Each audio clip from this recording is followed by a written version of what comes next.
Assalamualaikum warahmatullahi wabarakatuh. Halo guys, perkenalkan nama saya Taufik Hidayatullah.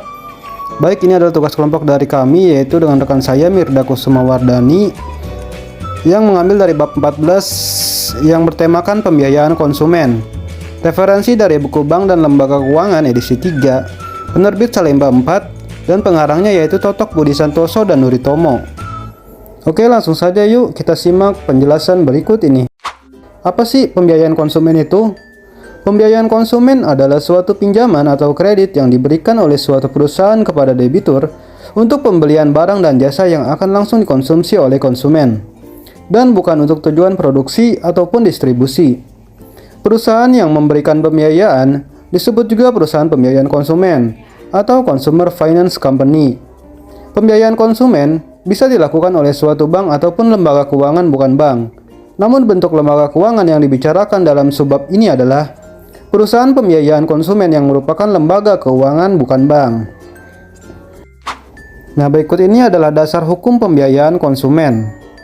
Perusahaan pembiayaan konsumen yang berbentuk lembaga keuangan bukan bank dapat didirikan oleh suatu institusi non-bank ataupun oleh suatu bank.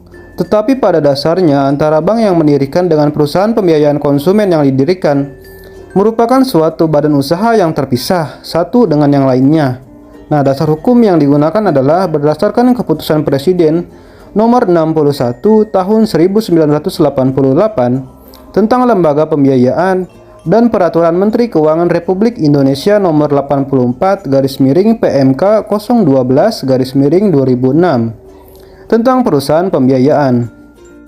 Nah, berikut ini adalah tahap-tahap pelaksanaan pembiayaan konsumen oleh perusahaan anak. Yang berikut skemanya. Yang pertama nih, pembentukan anak perusahaan oleh PT Maju Mapan yang kemudian menjadi PT Usaha Jaya. Yang kedua yaitu pembuatan perjanjian kerjasama pembiayaan konsumen dari PT Maju Mapan ke PT Usaha Jaya. Nah, berikut yang 3A yaitu perjanjian jual beli mobil yang dibiayai oleh perusahaan pembiayaan konsumen. Nah, di sini dari konsumen debitur menuju ke PT Maju Mapan. Nah, yang 3B yaitu perjanjian pembiayaan pembelian mobil dari PT Maju Mapan oleh konsumen. Yang 4A yaitu pembayaran tunai harga mobil. Lalu yang 4B yaitu penyerahan mobil. Lalu yang kelima yaitu barulah dilakukan pembayaran angsuran pokok dan bunga hingga lunas selama jangka waktu tertentu. Nah, berikut ini tahap-tahap pelaksanaan pembiayaan konsumen oleh perusahaan dalam satu grup.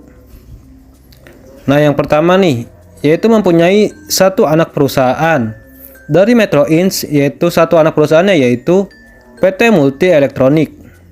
Yang kedua yaitu membentuk anak perusahaan baru yang namanya PT Multi Finance pada nomor 2. Pada nomor 3, pembuatan perjanjian kerjasama pembiayaan konsumen dari PT Multi Elektronik bekerjasama dengan PT Multi Finance.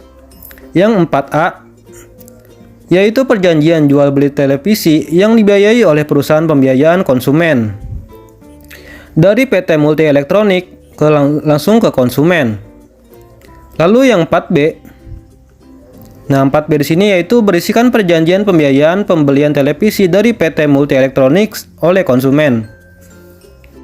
Lalu yang 5A yaitu pembayaran tunai harga televisi yang mana dilakukan PT Multi Elektronik menjual kepada PT Multi Finance yang dibayar secara tunai yang nantinya akan diangsurkan dari PT Multi Finance kepada konsumen ataupun debitur. Lalu 5B yaitu penyerahan televisi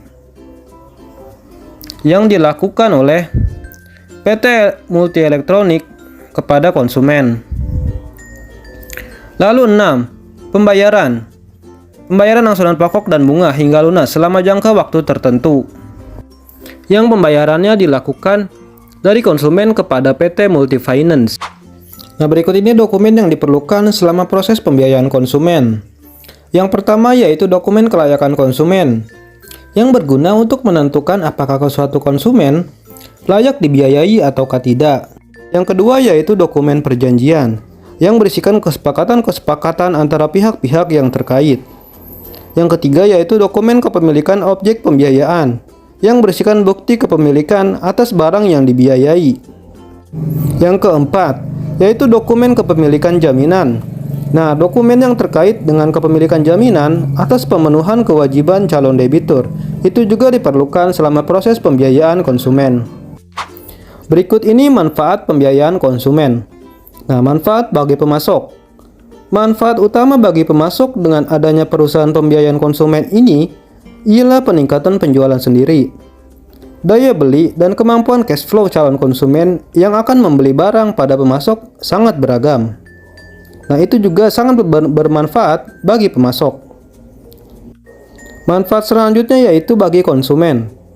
Manfaat utama bagi konsumen adalah kesempatan untuk membeli atau memiliki barang meskipun dana yang tersedia saat ini belum cukup. Nah, untuk menutup seluruh harga barang atau jasa sehingga dilakukan pembiayaan konsumen. Manfaat yang ketiga yaitu bagi perusahaan pembiayaan konsumen itu sendiri. Manfaat utama yang dapat diperoleh perusahaan pembiayaan konsumen adalah penerimaan dari bunga dan biaya administrasi yang dibayarkan oleh konsumen kepada perusahaan pembiayaan konsumen, sehingga perusahaan pembiayaan konsumen akan mendapat profit atau laba dari bunga dan administrasi itu sendiri. Berikut ini kegiatan usaha pembiayaan konsumen. Yang pertama yaitu untuk pembiayaan kendaraan bermotor. Yang kedua yaitu untuk pembiayaan alat-alat rumah tangga. Yang ketiga yaitu untuk pembiayaan barang-barang elektronik. Dan yang keempat yaitu untuk pembiayaan perumahan seperti KPR dan lain sebagainya. Dalam kegiatan pembiayaan konsumen, ada juga kegiatan yang dilarang pada perusahaan pembiayaan konsumen. Yang pertama yaitu menarik dana secara langsung dari masyarakat dalam bentuk giro, deposito, tabungan, atau bentuk lainnya yang dipersamakan dengan itu. Yang kedua yaitu menerbitkan surat sanggup bayar atau promissory note, kecuali sebagai jaminan atas hutang kepada bank yang menjadi krediturnya. Yang ketiga yaitu memberikan jaminan dalam segala bentuknya kepada pihak lain. Nah, itu adalah 3 kegiatan yang dilarang oleh perusahaan pembiayaan. Lalu yang berikutnya adalah modal. Dari mana sih modal perusahaan pembiayaan konsumen? Nah, modal di sini yaitu modal yang disetor atau simpanan pokok dan simpanan wajib dalam rangka pendirian perusahaan pembiayaan ditetapkan sekurang-kurangnya senilai 100 miliar rupiah untuk perusahaan swasta nasional atau perusahaan patungan dan sekurang-kurangnya senilai 50 miliar rupiah untuk koperasi. Modal sendiri pemegang saham yang berbentuk hukum PT merupakan penjumlahan dari modal disetor, agio saham, cadangan, dan saldo laba rugi. Sedangkan untuk badan hukum koperasi adalah penjumlahan dari simpanan pokok, simpanan wajib, dana cadangan, dan hibah. Kepemilikan saham oleh badan usaha asing ditetapkan setinggi-tingginya 85% dari modal disetor. Sekian penjelasan dari kelompok kami, Taufik Hidayatullah dan juga Mirda Kusuma Wardani. Semoga bermanfaat ya. Kurang lebihnya mohon maaf. Wabillahi taufiq wal hidayah. Wassalamualaikum warahmatullahi wabarakatuh.